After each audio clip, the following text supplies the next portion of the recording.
Assalamu alaikum lovely students, welcome to BioFlow. Before watching this video, make sure you like, comment, share and subscribe. इस channel में आपको FSc biology के तमाम lectures मिलेंगे और ये लेक्चर्स एफएससी और एमडीकेट के प्रिपरेशन के लिए हैं। लवली स्टूडेंट्स, आज जो हम चैप्टर डिस्कस करने वाले हैं वो है डाइजेस्टिव सिस्टम का चैप्टर।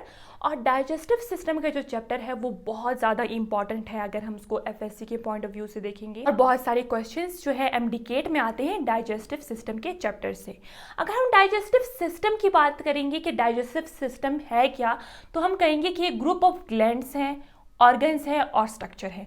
हम ये नहीं कहेंगे कि डाइजेस्टिव सिस्टम में सिर्फ एक ही ऑर्गन आता है या फिर एक ही ग्लैंड होता है वो जो है काम करता है। हम कहेंगे नहीं, ये ग्रुप ऑफ ग्लैंड्स हैं, ऑर्गन्स और डिफरेंट स्ट्रक्चर्स जो है डाइजेस्टिव सिस्टम में आते हैं। इसका मेन काम क्या होता है? ब्रेक डाउन ऑफ फूड, यानी जो खुराक हम खाते हैं उसकी क्या करना? ब्रेक डाउन करना। एब्जॉर्बिंग न्यूट्रिएंट्स, और जो खुराक में जो न्यूट्रिएंट्स प्रेजेंट होते हैं उसको एब्जॉर्ब करना ताकि बॉडी जो है उस न्यूट्रिएंट्स को डिफरेंट एक्टिविटीज़ में जो है वो यूज़ करे। एंड एलिमिनेटिंग वेस्ट, और जो वेस्ट प्रोडक्ट बनता है बॉडी में और उसको एलिमिनेट करना through NS in the form of faeces. Lovely students, अगर हम डाइजेस्टिव सिस्टम की बात करें हम कहेंगे it consist of alimentary canal, जिसका एक दूसरा नाम है गैस्ट्रो इंटेस्टाइनल ट्रैक्ट, जिसको शॉर्ट में हम GIT भी कहते हैं। सेकंड जो है वो है एसेसरी डाइजेस्टिव ऑर्गन। अगर हम सबसे पहले GIT की बात करें यानी गैस्ट्रो इंटेस्टाइनल ट्रैक्ट की बात करेंगे, हम कहेंगे ये एक बहुत ही लॉन्ग ट्यूब होती है और ये ट्यूब जो है माउथ से स्टार्ट होती है और एंड होती है कहाँ पे? एनएस पे जाके जो है वो एंड होती है। तो ये बहुत ही लॉन्ग ट्यूब है। अगर इसकी लेंथ की बात हम करेंगे तो हम कहेंगे कि ये 9 मीटर लॉन्ग या फिर 30 फीट जो है इसकी लेंथ है। लवली स्टूडेंट्स, ये क्वेश्चन जो है बहुत दफ़ा एमडीकेट में आ चुका है। लवली स्टूडेंट्स, अगर हम बात करें गैस्ट्रो इंटेस्टाइनल ट्रैक्ट की, उसमें क्या क्या आता है? हम कहेंगे माउथ, जिसको हम कहेंगे ओरल कैविटी या फिर बकल कैविटी। तो ये माउथ से, मैंने जिस तरह आपको बताया कि माउथ से जो है ये स्टार्ट होता है और एनएस पे जाके वो ख़त्म होता है। तो इसमें माउथ यानी ओरल कैविटी या फिर बकल कैविटी, फेरिंग्स आता है, इसोफेगस आता है और लवली स्टूडेंट्स स्टमक आता है, लार्ज इंटेस्टाइन आता है और स्मॉल इंटेस्टाइन जो है इसमें आता है GIT में। और लवली स्टूडेंट्स, अगर हम बात करें गैस्ट्रो इंटेस्टाइनल ट्रैक्ट की, हम कहेंगे इसकी जो है 4 लेयर्स होते हैं। जो नंबर फर्स्ट में है यानी इनर मोस्ट जो लेयर है जिसको हम कहेंगे म्यूकोसा, और उसके बाद आता है सब म्यूकोसा।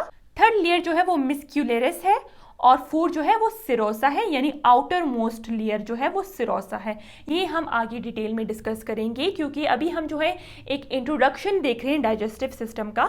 तो आपको पता होना चाहिए कि डाइजेस्टिव सिस्टम के 4 लेयर्स होते हैं। अगर हम बात करें फंक्शन की यानी गैस्ट्रो इंटेस्टाइनल ट्रैक्ट, जिसको हम एलिमेंट्री कैनाल भी कहते हैं, उसका फंक्शन क्या है? नंबर 1 आपको पता होना चाहिए फूड का ब्रेक डाउन। लवली स्टूडेंट्स, आपको पता होना चाहिए कि फूड का ब्रेक डाउन जो है वो स्टमक में नहीं होता सिर्फ, बल्कि फूड का जो ब्रेक डाउन है या फिर हम कह सकते हैं जो डाइजेशन का जो प्रोसेस है वो माउथ से ही जो है स्टार्ट हो जाता है।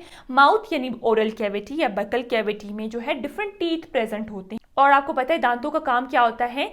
टीयरिंग ऑफ फूड, यानी फूड को चबाने में जो है वो हेल्प करती है। और लवली स्टूडेंट, जो सेकंड है वो एब्जॉर्बिंग न्यूट्रिएंट्स, जो डिफरेंट न्यूट्रिएंट्स प्रेजेंट होते हैं फूड में उसको एब्जॉर्ब करना और ट्रांसपोर्ट करना किसकी तरफ? ब्लड की तरफ ट्रांसपोर्ट करना, और ब्लड स्ट्रीम के थ्रू जो है वो डिफरेंट ऑर्गन्स तक ये न्यूट्रिएंट्स जाते हैं और डिफरेंट ऑर्गन्स जो है अपने नॉर्मल एक्टिविटीज में उस न्यूट्रिएंट्स को जो है यूज करते हैं। लवली स्टूडेंट्स, जो थर्ड फंक्शन है वो remove waste from the body, और बॉडी में जो डिफरेंट वेस्ट बनते हैं उसको रिमूव करवाना बॉडी से in the form of faeces through anus. Lovely students, अगर हम बात करें सेकंड में एसेसरी डाइजेस्टिव ऑर्गन।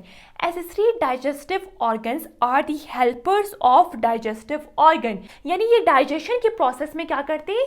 हेल्प करते हैं। अगर हम नंबर 1 पे देखेंगे, हम देखेंगे सलाइवरी ग्लैंड्स। लवली स्टूडेंट्स, आप देख सकते हैं हमारी माउथ में सलाइवरी ग्लैंड्स होते हैं। ये सलाइवरी ग्लैंड्स क्या करते हैं? सलाइवा की सिक्रेशन करते हैं और उस सलाइवा में जो है डिफरेंट एंजाइम्स प्रेजेंट होते हैं और वो एंजाइम्स क्या करते हैं? वो एंजाइम जो है break down of food cause करते हैं। अगर हम बात करें सेकंड में टीथ की, तो ये भी एसेसरी डाइजेस्टिव ऑर्गन्स में आते हैं और आपको पता है हमारे माउथ में जो है डिफरेंट टीथ्स प्रेजेंट होते हैं यानी दांत प्रेजेंट होते हैं और उस दांतों का काम क्या होता है?